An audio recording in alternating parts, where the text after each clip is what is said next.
So it turns out in my last video where I talked about Morgan, I did make a slight mistake about where she came from. So in this video, we're going to take a bit of a deeper dive into where Morgan came from and how she came to join us here at Hangar 42.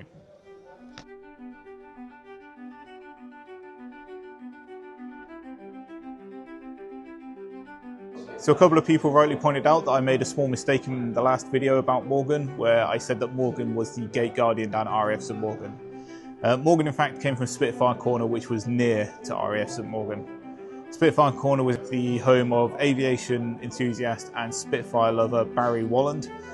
He had a number of Spitfires and he acquired the Mark 9, which would later become our Morgan, after it was used for the filming of Dark Blue World in November of 2000. Barry used the Mark 9 for a number of years for various displays before it became a permanent feature within his garden at Spitfire Corner. Sadly, Barry passed away in July of 2018, but he had made arrangements for the Mark 9 to be donated to the Lytham St Anne's Spitfire ground display team.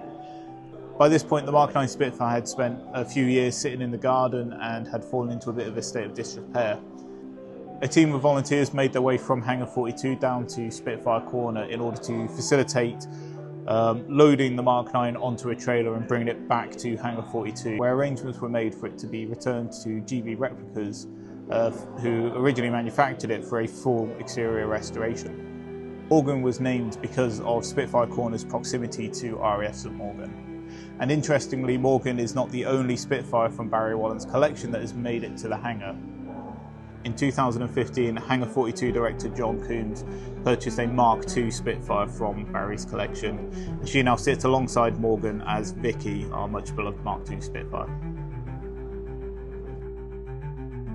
We will be continuing to tell the story of Morgan as we continue her restoration, building out the cockpit to be as accurate a replica of an original cockpit as possible. We are incredibly grateful for the support and generosity that Barry showed. If you have any great memories of Barry or of Spitfire Corner, please let us know about them in the comments down below. We would absolutely love to read them.